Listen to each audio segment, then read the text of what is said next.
as I'm walking along with Jesus and I'm putting myself in the footsteps of Peter, and I'm listening, and I'm troubled, and the way in which Jesus is acknowledging Peter's failure, the challenges that he faces in the future. And remember, this happens to be a point at which the disciples, in their deep disappointment, decided, I think I'll go back and I'll just go fishing. What else is there to do? I don't know what else to do. And so they went fishing. They fished all night. You remember the result of their all-night fishing? These are fishermen, and they don't catch a single fish.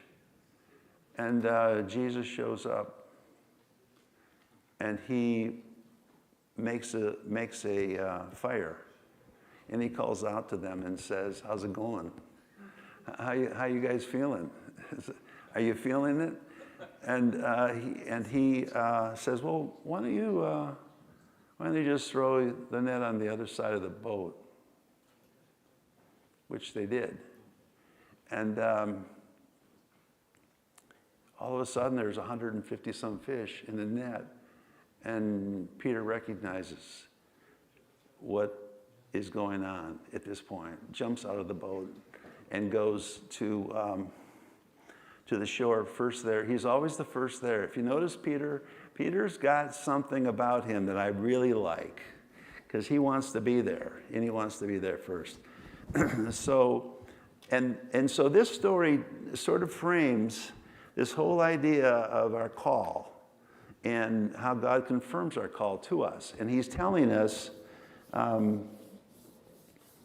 that he has things for us to do. So I'm going to read along as we've done every other week, and then we're going to stop at different times, and we're going to ask you to share, and we're going to see how it's working for you. And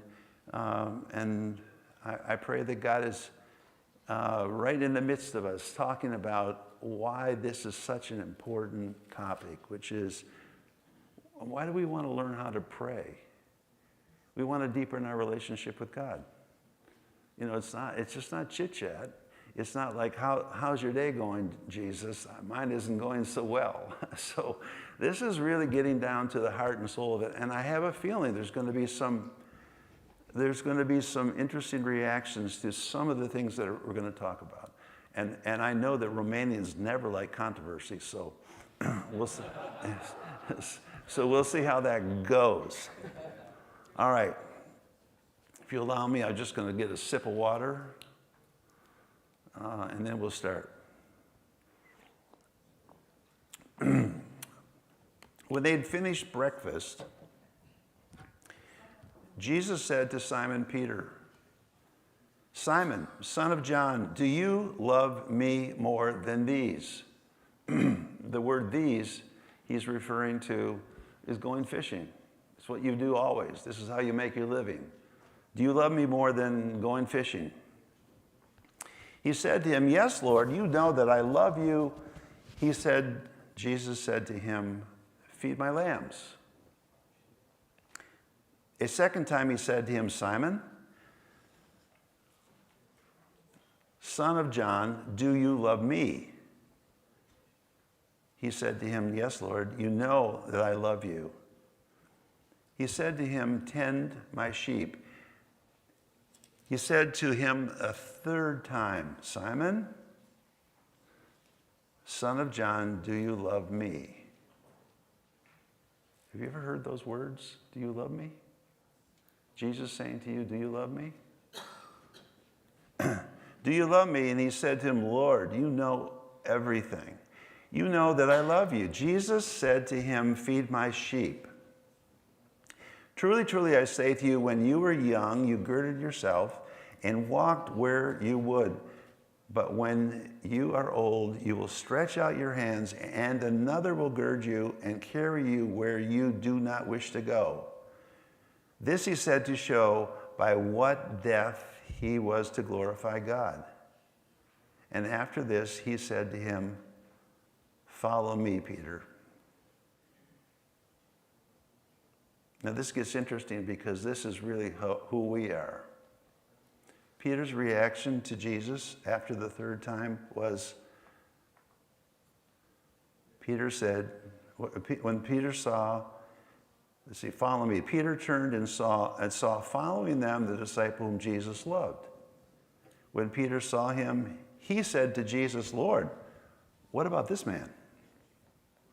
Jesus said to him, if it is my will that he remain until I come, what is that to you? Follow me. So Peter understood quite well that Jesus was talking to him about the kind of death he was going to have to die. He was going to be crucified. I accept that that's what's going to happen to me. But what about John? Is he going to be crucified too? We want everybody's ministry to fit into ours. And if their ministry isn't like ours, is it really a ministry? Then Jesus said to Peter, if I want him to remain alive until I come back, what business is that of yours? You follow me. Each of us is called into a ministry that is distinct from everybody else's. We are not called to follow a group, nor are we called to fit in a standard pattern. We are called to follow the person of Jesus Christ. And as we begin to truly follow him, each of us comes into a relationship with him which is different from everyone else's. Instead of concentrating on Jesus and keeping our mind on the ministry to which he has called us, we are tempted to look around and compare. Well, what about this man, Lord? And what about the woman over there? Instead of trusting Jesus to keep us from falling and concentrating on the ministry to which he has called us, we stumble into confusion. So here's 4 or 5 examples of what we're all dealing with at some level. And I began to hear this in my 20s, and I've been thinking about these 4 or 5 things for the last 50 years. It's pretty interesting. And I think I've got it somewhat worked out. I'm not sure, but I'm still working on it. Okay, so here's the first one. There is this full-time, part-time confusion. The idea that there are some saints of God who are full-time and there are others who are only spare time. Of course, in our minds, the spare time saints really don't count for, let's say, as much. It's the full-time ministers who set the pattern, who affect the destiny of the church, who are behind all the outreaches in evangelism. Oh, the part-time saints, like you and me, say their prayers every day. They go to Bible studies and services. And when they have a chance, they go out and try to minister to people too. But most of their time is spent making a living. After they're home from work, they're tired. This is a deadly confusion. Every single one of us who has been called to follow Jesus has been called to follow him full time. If anyone would come after me, let him deny himself, take up his cross daily, and follow me. It doesn't make any difference whether you have an 8-hour-a-day job or not, as long as you're doing what you're guided by God to do. It's possible that God may direct you to quit your job, and he might also direct brothers and sisters to gather around you and support you financially, so that your family is provided for while you go out and do what you believe God is calling you to do. But you are no more full-time now than you were before, nor are you any more full-time servant of the Lord than some brother or sister who works in a factory or drives a bus or practices law. On the other hand, the Lord may guide me, the writer of this, to give up being a pastor and take an 8-hour-a-day job. That doesn't mean that I'm not any less full-time than I am now. Full-time, part-time has nothing to do with whether you have a job or whether where your money's coming from. It has to do with where your heart is. I want to pause right here.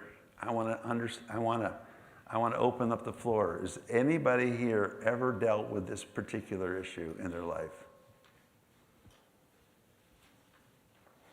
And how has it impacted you or affected you?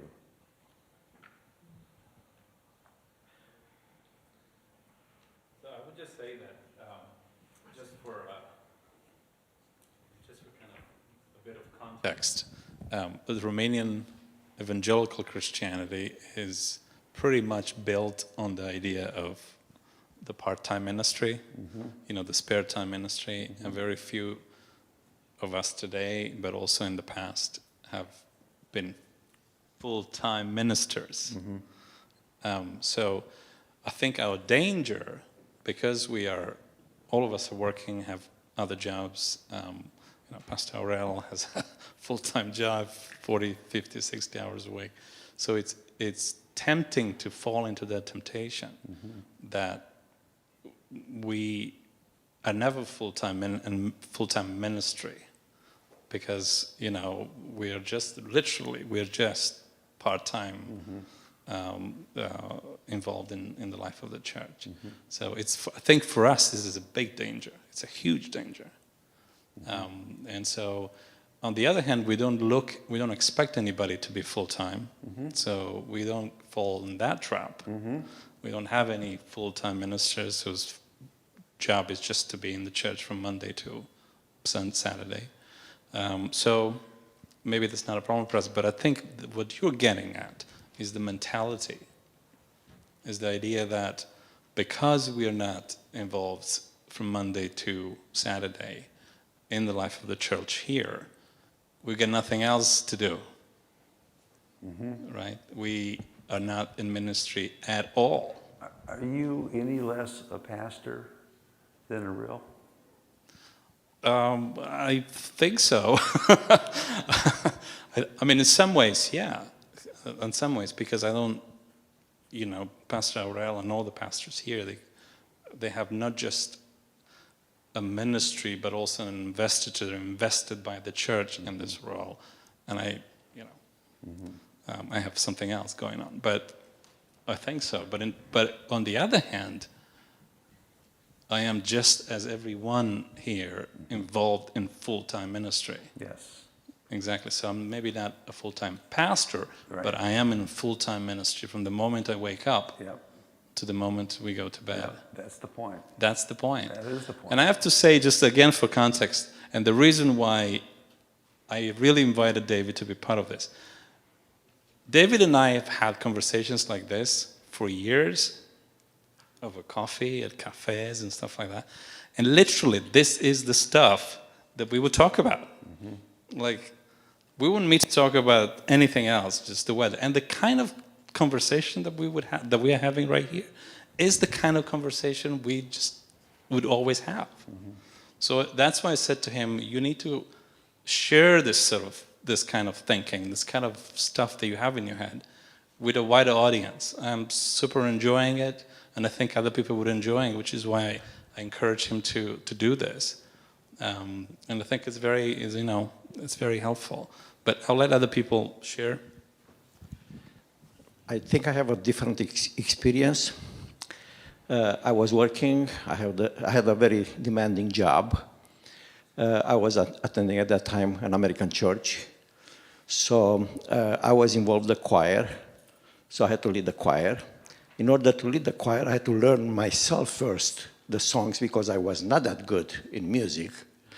Then every Wednesday, I had to prepare for the Bible study in the church. And we had another Romanian group that I had to prepare for them also. So it was really a very busy time. But I would say now I'm retired. I'm not doing much at all. So I, I still have that mentality. You know, I have to do whatever I need to do for the Lord. But I think there are also different times in life. And I would say now probably the older we get, the more productive we are. So, and I want also to make a comment about the great fishing. It was a church in Romania, in Bucharest, Baptist church. And many times we went there.